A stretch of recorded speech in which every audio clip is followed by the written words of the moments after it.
Bonsoir, nous continuons à évoquer les législatives sur France 3 Aquitaine avec maintenant un focus sur la première circonscription de la Dordogne qui en compte 4, la circonscription Périgueux-Vallée de Lille, un peu plus de 105 000 habitants, la plus urbanisée et la plus industrialisée, où le secteur tertiaire est très important aussi, avec la présence notamment du centre hospitalier et des grandes administrations publiques. Ça, c'est pour le côté pile. Le côté face, c'est bien sûr la ruralité, car la circonscription s'étire jusqu'à la Gironde, le long de la vallée de Lille.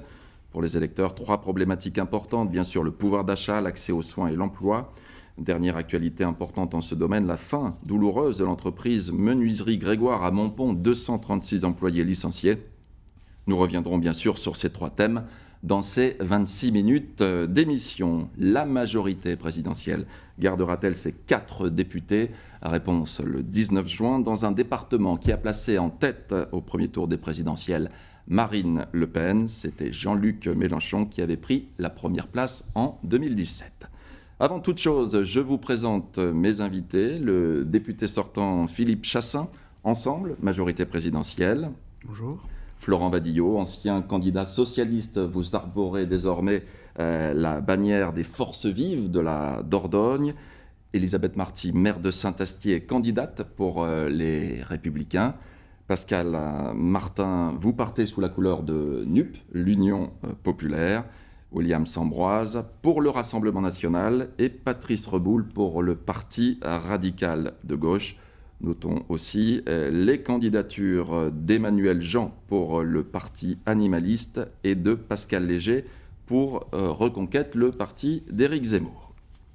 Avant d'entrer dans le vif du sujet, un mot tout de même d'un accord qui a fait couler beaucoup d'encre, l'Union populaire, et qui a bien du mal à passer dans le département.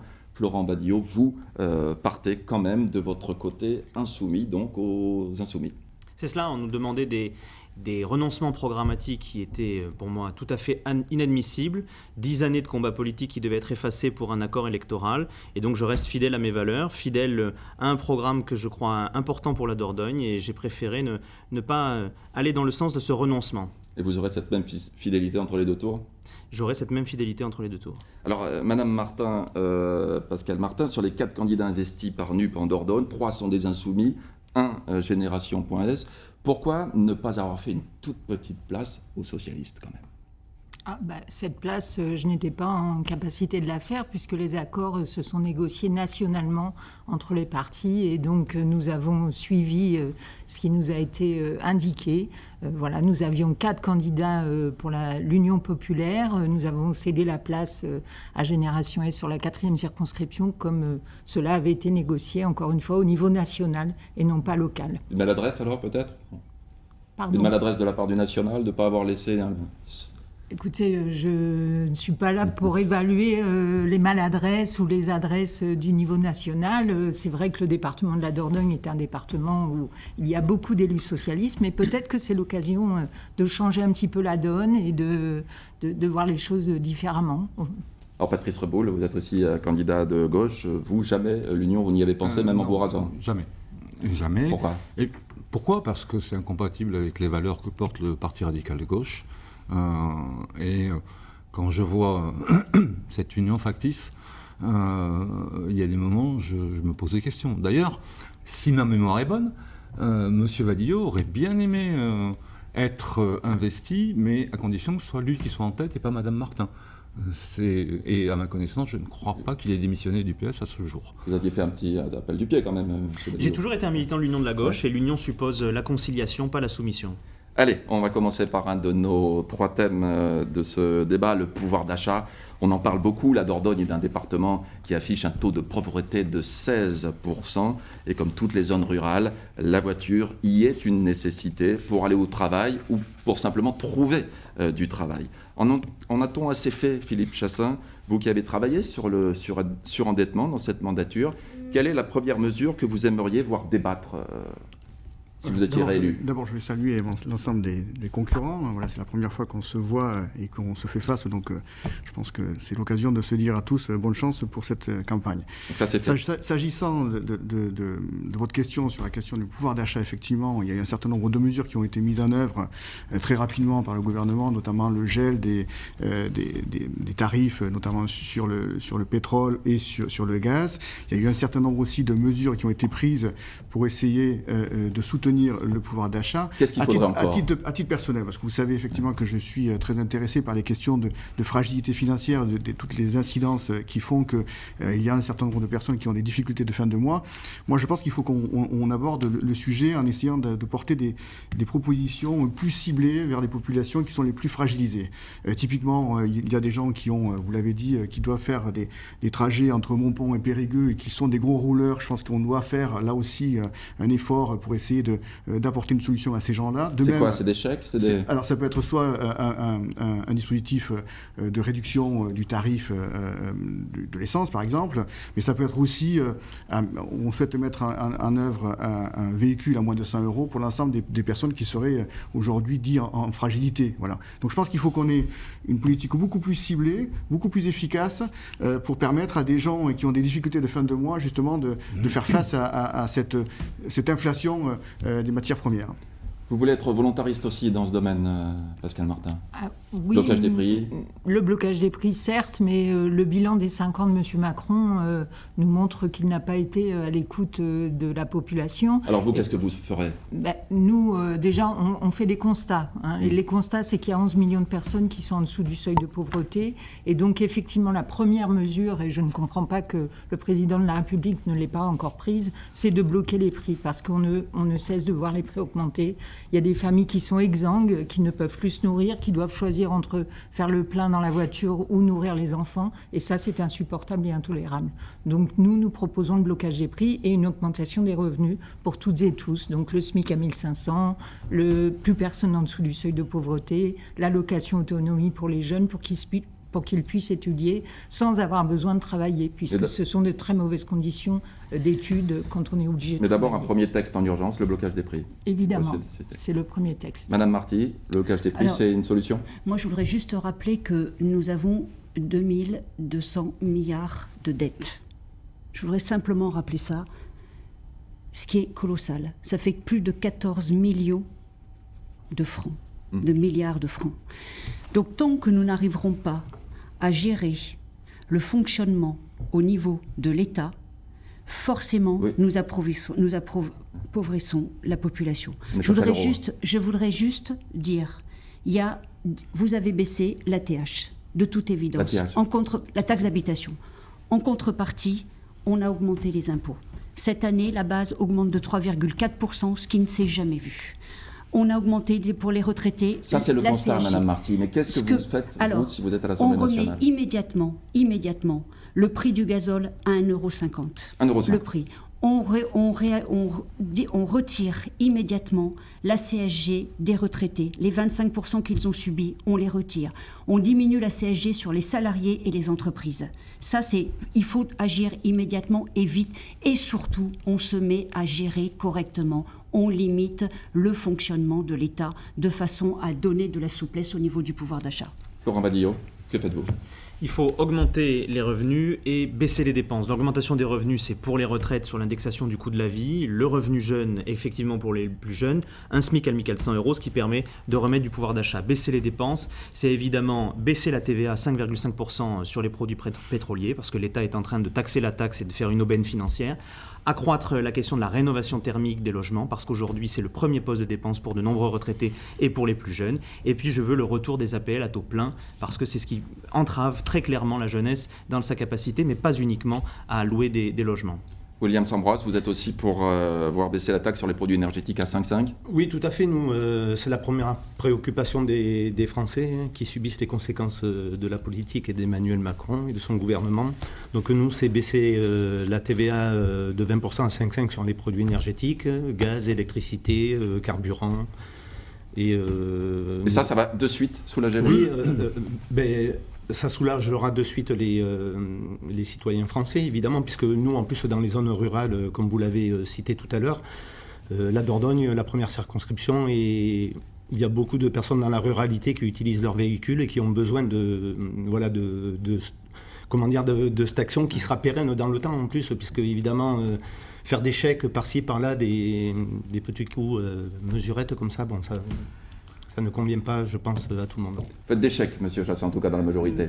On cible effectivement nos aides parce qu'on a un souci des finances publiques. Alors, Madame Marty nous dit qu'il faut qu'on rétablisse, qu'on baisse la CSG et que l'on ramène le prix du gasoil à 1,50. Moi, je veux bien, mais en même temps, dans son propos, vous dites qu'il faut absolument qu'on ait une vision plus rationnelle des dépenses publiques. Je m'étonne de la manière dont on va s'y prendre. Monsieur Vadillo, vous me dites, on va bloquer, enfin, vous dites, on ramène à 5,5 un certain nombre de produits, peut-être dits prioritaires. Mais là aussi... Vous parlez de l'essence, monsieur le député. Mais ce n'est pas la mesure que vous avez retenue, en effet. Non, mais en plus, c'est assez malhonnête d'avoir dit que finalement, on avait un surcroît financier, parce que le blocage des prix, c'est à peu près 20 milliards, alors même que le gain éventuel de la... Le croissement de la taxe fait une aubaine fiscale pour l'État, monsieur le député. Vous savez très bien que le blocage des prix sur l'électricité... Vous devriez revoir la question de fiscalité. Laissez-moi terminer. Le blocage des prix sur l'électricité et sur le gaz, vous savez très bien que c'est largement supérieur à la hausse de la fiscalité qui résulte de l'augmentation du prix du pétrole. Mais juste, et sur la question de la baisse de la valeur ajoutée, de la taxe sur la valeur ajoutée, je trouve que c'est une mesure particulièrement injuste, parce qu'en réalité, celles et ceux qui auront à profiter de cette situation, ce seront les personnes les plus riches. Moi, je pense qu'au contraire, il faut qu'on ait une action beaucoup plus volontaire et beaucoup plus forte sur celles et ceux qui ont aujourd'hui à subir ces augmentations, et de manière beaucoup plus difficile qu'au final une personne qui a un revenu relativement élevé. Moi, je crois qu'il faut qu'on ait une politique... Vous les ciblez. Il faut cibler. Mais, Monsieur Chassaing, ce qui est dommage, c'est que dans notre pays, il y a de moins en moins de gens riches. C'est clair. Voilà, il y a de moins en moins de gens riches. Alors, à un moment donné, il faut se mettre à gérer correctement. Voilà, c'est tout. Oui, mais parce qu'on aurait une politique qui pourrait éventuellement bénéficier à quelques riches, on ne devrait pas en faire profiter les plus démunis. Et voilà, je pense que ce n'est pas une excuse. Évidemment, on peut avoir une politique comme nous, la nôtre, la TVA de 20% à 5,5. Évidemment, tout le monde serait impacté et touché, que ce soit les plus riches, mais aussi les plus pauvres. C'est 8 euros par ménage. Oui, mais vous parlez du gaz, il n'y a pas que le gaz. On va peut-être arrêter de piner. Allez, monsieur Reboul. Monsieur Reboul, on va vous écouter sur ce pouvoir d'achat. Oui, mais 8 euros pour vous, c'est peut-être pas énorme, mais pour les personnes... C'est plus un débat, c'est un entretien. Voilà, 8 euros, c'est 8 euros, comme disait Madame Marty, plus 8 euros par-ci, plus 10 euros par-là, et bien en fin de mois, c'est peut-être 30 ou 40 euros, et c'est des sommes qui sont très importantes pour finir. Monsieur Reboul à la formule choc pour réduire le... La formule choc, pas forcément, je suis d'accord avec Madame Martin. Il faut effectivement qu'on arrive à une revalorisation des salaires. Seulement ça se décrète pas. On ne va pas donner l'ordre. Donc, par contre, il faut des négociations privées, publiques, tendant à une revalorisation des salaires. Quand on me parle d'augmentation du SMIC, je veux bien, mais par voie de conséquence, ça va avoir une influence sur les classes moyennes, celles que l'on oublie systématiquement. Et quel est le rôle du législateur là-dessus ? Le rôle du législateur là-dessus, c'est d'impulser des mesures. On est bien d'accord. Lesquelles ? Celles valant, par exemple, le retour à la TIPP flottante. Ça, c'est quelque chose qui peut être efficace.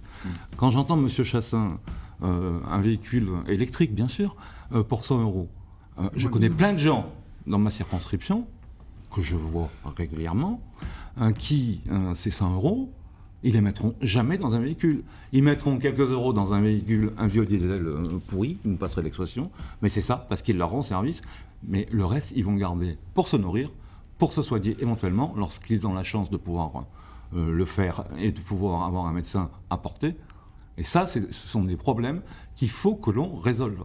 Allez, les médecins, on en parlera tout à l'heure. Pour l'instant, c'est le deuxième thème, c'est l'emploi. Je vais vous parler au début de cette émission des menuiseries Grégoire. 236 employés licenciés du jour au lendemain. Qu'est-ce qu'on pourrait faire de mieux pour éviter ce genre de situation ? Madame Marty, vous connaissiez très bien cette entreprise, comme tout le monde ici. Oui, je connaissais très bien cette entreprise qui était en souffrance depuis plusieurs décennies. Vous avez cité Grégoire, mais on peut également parler de l'hôpital Vauclair, qui n'a pas cessé de fermer des lits depuis des années. Qu'est-ce qu'on pourrait faire de mieux ?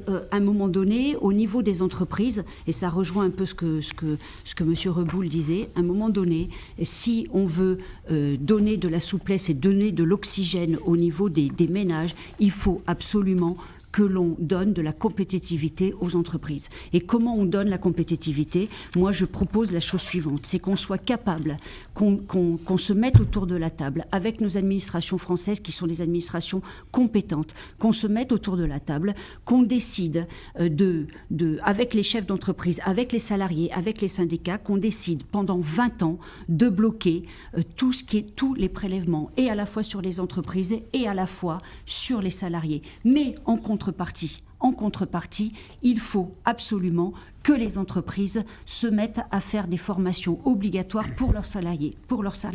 Et pour l'emploi, ce qui est nécessaire, c'est l'éducation. On a des mômes qui sont en souffrance, donc forcément ils deviennent des adultes en souffrance, et forcément ils ne trouvent pas de travail. Donc il y a un énorme boulot à faire là-dessus. Monsieur Vadillo. Je pense qu'avant de penser à la formation, il faut créer de l'emploi. Le problème de notre département, c'est que notre département ne produit pas d'emplois. Quel est le pouvoir du législateur là-dessus ? Et des emplois faiblement rémunérateurs. Le pouvoir du législateur, il est sur l'encadrement. D'abord, sur les questions de la fiscalité. Je veux des zones franches pour les territoires ruraux. Il faut qu'il puisse y avoir un bénéfice fiscal pour les entreprises à investir.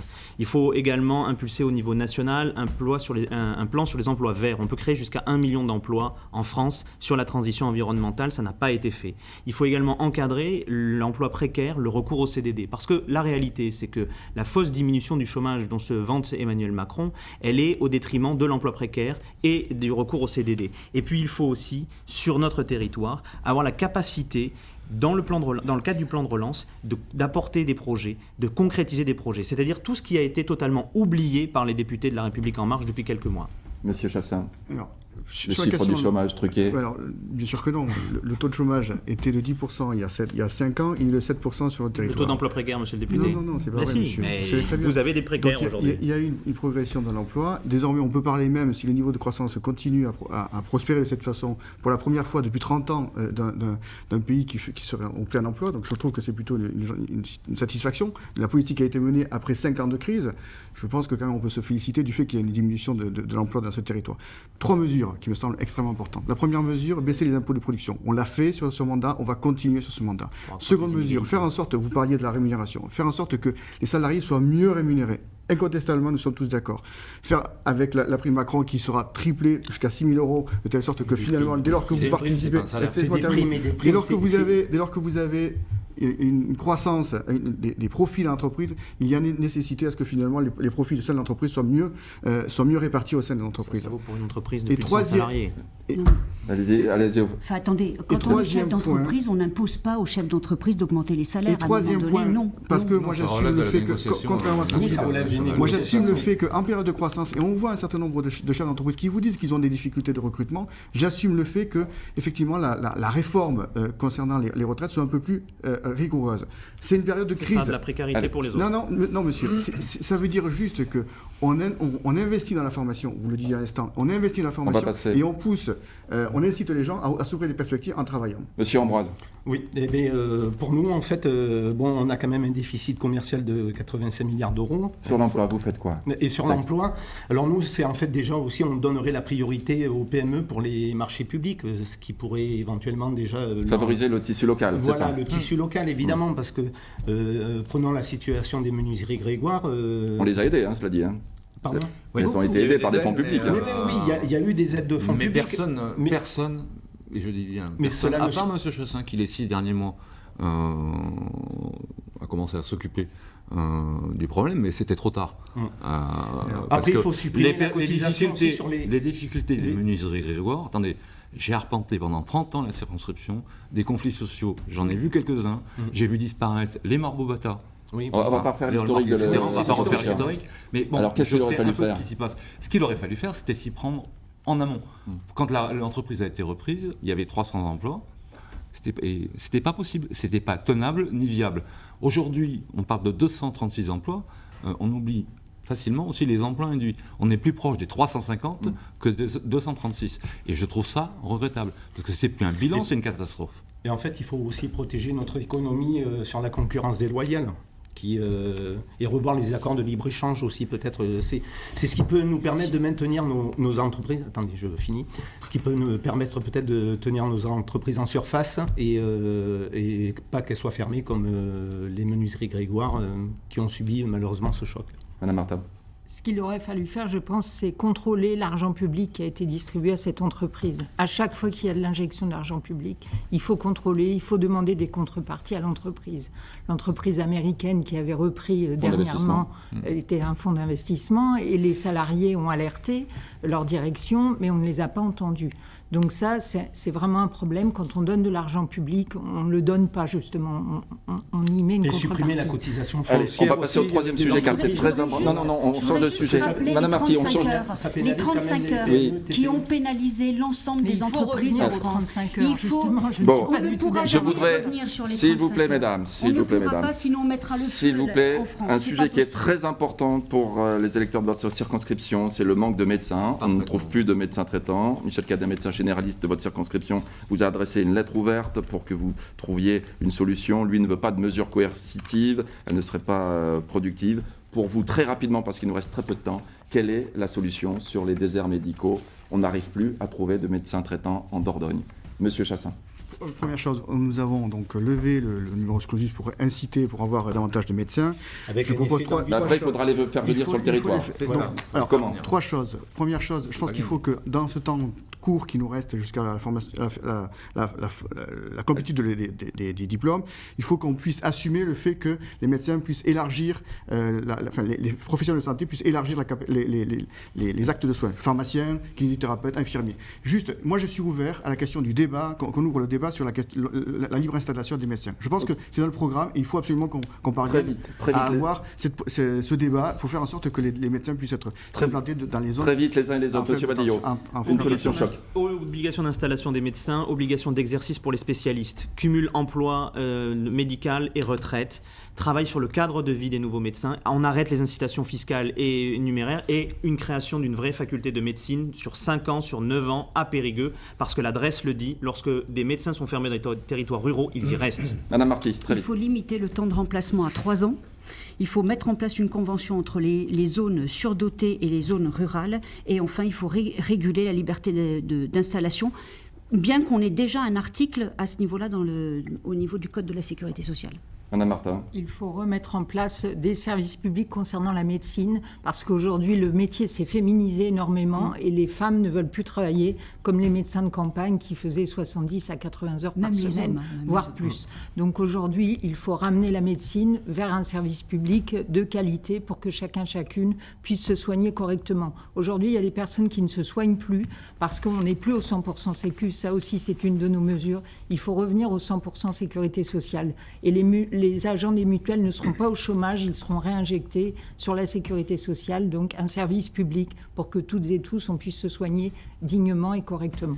Mais nous, c'est agir contre les déserts médicaux avec des incitations financières pour l'installation de médecins dans les ruralités et surtout réintégrer les 15 000 soignants suspendus par le gouvernement de M. Macron. Avec les suspensions de poste pour le fait et suspension de salaire parce qu'ils n'ont pas été vaccinés, sachant qu'on sait très bien que le vaccin n'empêche pas la propagation du virus. Voilà. Monsieur Reboul. Moi, je ne suis pas du tout favorable à l'obligation d'installation, parce que je ne pense pas que ce soit la solution la plus adaptée. À partir du moment où vous forcez quelqu'un à faire quelque chose dont il n'a pas envie, le succès n'est pas franchement garanti. C'est pas l'avis de monsieur Badillo. C'est pas l'avis Et ni des fonctionnaires d'État. Ni des fonctionnaires d'État. Ça fonctionne comme ça. C'est pas le sien. Financière Étant précisé que la difficulté à laquelle on se heurte, c'est que souvent, vous avez des médecins qui sont en couple. Oui, c'est ça. C'est ce que dit ce médecin généraliste de Périgueux. Ne trouve pas. Voilà. Accompagner la famille du médecin. Il faut accompagner la famille du médecin pour leur donner envie de venir et de rester. Et ça, accompagner la famille, c'est pas une mesure coercitive. Mais c'est exactement ce que je disais. Travailler sur le cadre de vie du médecin, de son conjoint et des enfants, parce qu'il faut arriver à créer de l'attractivité. Un désert médical, c'est avant tout un désert. Donc, il faut arriver à avoir un service public de la santé. Ça ne me heurte pas que les médecins qui sont payés par les fonds publics puissent avoir des obligations d'installation, mais il faut également créer ce cadre de vie nécessaire et qu'on arrête avec les incitations fiscales, parce que c'est en réalité donner de l'argent à l'argent et ça n'est pas utile. Et il faut surtout que notre département devienne un département dynamique. Voilà. Il faut que notre département de la Dordogne soit enfin dynamique et à ce moment-là, au lieu de perdre de la population... On n'est pas dans le cadre d'une élection nationale. On est bien d'accord, on est bien d'accord. La télémédecine qui peut être une solution... peut-être ponctuelle, mais en tous les cas qui pourrait être efficace maintenant, parce que la télémédecine dans la ruralité, on a des personnes qui peuvent ne pas se déplacer, évidemment, parce qu'il n'y a plus de médecins dans les petites ruralités où il faut faire des kilomètres et des kilomètres. Ça, c'est un département très vieillissant, la Dordogne. Voilà, donc la télémédecine pour des personnes âgées, je n'ai pas la fibre. Vous imaginez bien que le problème est complexe et nécessiterait une émission à lui tout seul. Merci en tout cas à vous 6 d'avoir accepté notre invitation. Merci. Prochain débat sur les circonscriptions, mercredi prochain, même lieu, même heure.